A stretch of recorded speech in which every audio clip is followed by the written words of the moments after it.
يلا بسرعه، فين الريموت؟ الحلقه هتفوتني. ارجعي مكانك. هو انا بقى فيا حيل اشتغل؟ ايه ده؟ مين اللي بيتكلم؟ ده أنا لسه يا رب مصليه العشاء، يا رب ما يكون عفريت ويكون حرامي. حرامي ايه؟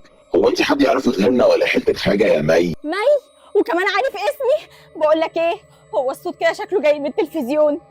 اكيد قناه الدي ام سي ما اتلبستش يعني. انت كمان ماسكالي الشبشب؟ هو انت والدتي؟ التلفزيون كمان بيقلش؟ يا سبحان الله. ايوه سيبها كده خايفه شويه ومش عارفه ان احنا بنتكلم، ادينا بنتسلى. مروحه كمان بتتكلم. يا حلاوه يا ولاد يا حلاوه. ما احنا بنتكلم ليه وهو من غلبنا؟ دي بتستعملنا من ايام العصر الحجري يا شيخه، مش قال عليها تغيرنا. انتوا بتتكلموا ازاي يا ماما؟ ومن هنا رحلة البحث عن أجهزة جديدة. انت لازم تلحقيني بسرعه. ايه في ايه بس يا فندم؟ مالك؟ انا عايشه في رعب، التلفزيون والمروحه عندي بيتكلموا.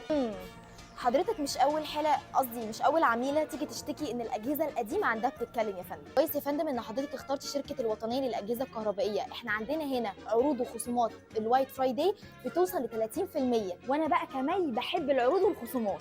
عندنا هنا يا فندم قسم الشاشات بكل الموديلات وكل الاسعار بدل حوض السمك اللي عندك ده. يعني انا كده هغير شكري؟ انت مسميه تلفزيون شكري ومش عايزاه يتكلم ويطلع عن شعوره؟ لا وفي مروحه زيزي كمان. لا مروح ايه بقى، احنا هنا عندنا تكييفات وداخله كمان في الخصومات. لا ده انا كده بقى هجيب عندكم كل اجهزه البيت اضمن.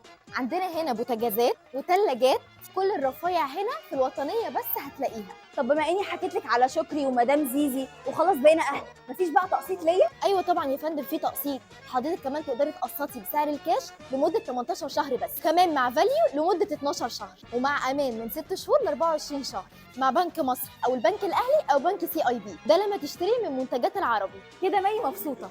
اما نشوف بقى شكري وزيزي هيباتوا فين النهارده.